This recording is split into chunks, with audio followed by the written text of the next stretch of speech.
Assalamualaikum warahmatullahi wabarakatuh. Kami dari kelompok 3 yang beranggotakan yang pertama Saudari Nur Evi NIM 56, yang kedua saya sendiri Muhammad Firman Nur NIM 64, dan yang ketiga Siti Azkiyatul Mufidah NIM 70.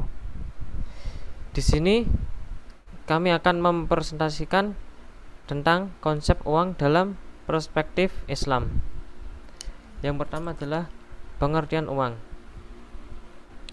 Dalam ekonomi Islam, secara etimologi, uang berasal dari kata al-nuqdu, nuqud, yang pengertiannya ada beberapa macam atau beberapa makna, yaitu al-naqdu yang berarti baik dari dirham, menggenggam dirham, dan al-naqdu juga berarti tunai. Kata nuqud tidak terdapat di dalam Al-Quran dan hadis karena bangsa Arab umumnya tidak menggunakan nuqud untuk menunjukkan sebuah harga. Uang adalah standar kegunaan yang terdapat pada barang dan tenaga atau jasa. Uang didefinisikan sebagai sesuatu yang dipergunakan untuk mengukur tiap barang dan tenaga atau jasa. Selain itu, uang juga didefinisikan sebagai segala sesuatu atau benda yang diterima oleh masyarakat sebagai alat perantara dalam melakukan tukar-menukar atau perdagangan, agar masyarakat menerima dan menyetujui penggunaan benda sebagai uang, maka harus memenuhi dua persyaratan sebagai berikut. Yang pertama adalah persyaratan psikologis, yaitu benda tersebut harus dapat memuaskan bermacam-macam keinginan dari orang yang memilikinya, sehingga semua orang mau mengakui dan menerimanya. Yang kedua, syarat teknis adalah syarat yang melekat pada uang. Selanjutnya adalah sejarah perkembangan uang. Pada peradaban awal, manusia memenuhi kebutuhannya secara mandiri karena jenis kebutuhannya masih sederhana dan belum membutuhkan bantuan orang lain. Mereka hidup mandiri, dan kala itu pula disebut era pra-barter, yaitu manusia belum mengenal adanya transaksi perdagangan atau kegiatan jual beli. Ketika jumlah manusia semakin bertambah dan peradaban manusia semakin maju, kegiatan dan interaksi manusia pun semakin tajam.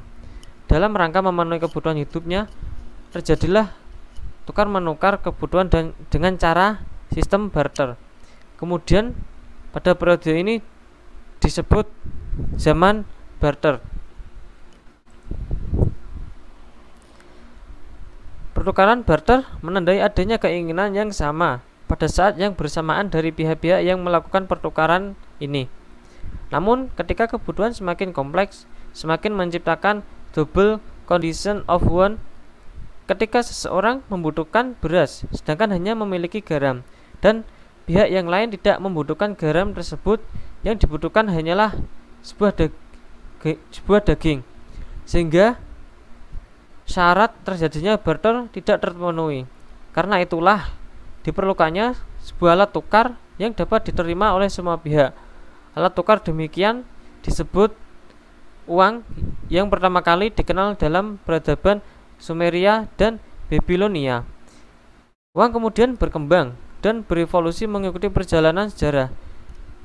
Dari sinilah uang kemudian dikategorikan dalam 3 jenis, yaitu yang pertama adalah uang barang, yang kedua adalah uang kertas, dan uang giral atau uang kredit.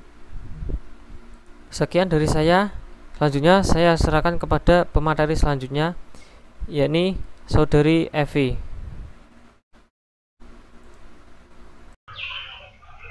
Di sini saya akan menjelaskan tentang kriteria uang. Kriteria uang itu ada satu syaratnya, satu diterima oleh umum. Maksudnya diterima oleh umum adalah uang tersebut dapat diterima oleh masyarakat sekitar, baik di dalam maupun di luar negeri. Kedua, memiliki nilai yang stabil. Ketiga, mencukupi kebutuhan dunia usaha.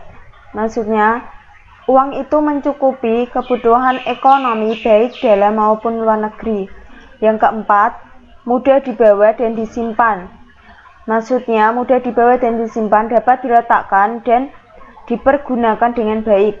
Kelima, tahan lama. Karena uang itu harus memiliki kriteria tahan lama. Tahan lama maksudnya tidak mudah sobek. Keenam, mudah dibagi dan dipecah. Maksudnya mudah dibagi dan dipecah itu ada jumlah nominal seperti uang kertas dan uang logam. Kemudian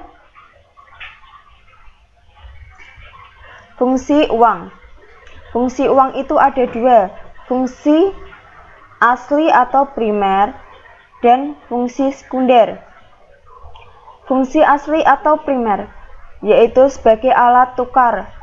Sebagai alat tukar uang, maksudnya alat uang itu mudah untuk bertukar barang atau mempertukarkan barang dan jasa. Yang kedua, sebagai satuan hitung. Uang dapat ditukarkan dengan alat ukur dengan menemukan harganya. Setiap barang dan jasa itu memiliki harga yang berbeda-beda. Dan harga tersebut dapat dilihat dari satuan nilai uang. Kemudian fungsi turunan atau sekunder. Fungsi turunan atau sekunder itu ada tiga. Sebagai alat pembayaran, sebagai alat penyimpan kekayaan, sebagai alat pemindah kekayaan. Sebagai alat pembayaran. Sebagai alat pembayaran itu seperti untuk membayar pajak. Kemudian sebagai alat menyimpan kekayaan, seperti kita akan membeli mobil atau sebagainya. Yang ketiga, sebagai alat pemindah kekayaan. Contohnya, kita memiliki tanah dan kemudian kita ingin membeli sebuah motor. Kemudian tanah tersebut dijual dan uang tanah tersebut digunakan untuk membeli motor. Terima kasih. Selanjutnya, untuk materi yang terakhir adalah konsep uang dalam Islam. Konsep uang dalam ekonomi Islam sangat berbeda dengan konsep uang dalam ekonomi konvensional. Dalam ekonomi Islam, konsep uang itu sangat jelas dan tegas bahwa uang itu adalah uang dan bukan kapital. Dalam sistem perekonomian kapitalis, uang dipandang tidak hanya sebagai alat tukar yang sah atau legal tender, melainkan juga dipandang sebagai komoditas. Oleh karena itu, menurut sistem ekonomi kapitalis, uang dapat diperjualbelikan dengan kelebihan, baik on the spot maupun secara tangguh. Dalam perspektif sistem ekonomi kapitalis, uang juga disewakan atau leasing. Sistem kapitalis mengenal adanya tiga fungsi uang, yaitu medium of exchange, unit of accounts, dan store of value.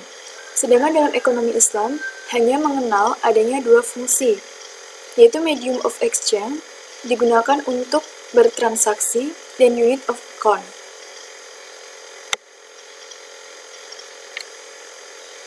Di dalam Islam, tidak ada masalah dengan peran dan fungsi uang seperti yang tersebut di atas. Selama uang tidak dipandang sebagai suatu komoditas yang bisa diperjualbelikan, layaknya barang dan jasa. Peranan uang yang sedemikian itu bisa diterima secara meluas, dengan maksud untuk menggantikan peran sistem perekonomian barter, di mana dengan adanya uang, orang tidak perlu mencari pembeli yang kebetulan mau menukarkan barangnya dengan barang lain, yang kebetulan dibutuhkan oleh si penjual. Inilah yang dinamakan dua kebetulan atau a double coincidence of wants, yang tidak perlu terjadi bila suatu perekonomian menggunakan uang sebagai media pertukaran dan berperan sebagaimana mestinya uang harus berperan dan berfungsi. Sekian yang dapat saya sampaikan, terima kasih. Sekian dari kelompok kami. Apabila ada tutur kata atau penyampaian yang kurang pas, kami memohon maaf yang sebesar-besarnya. Sekian dari kelompok kami. Assalamualaikum warahmatullahi wabarakatuh.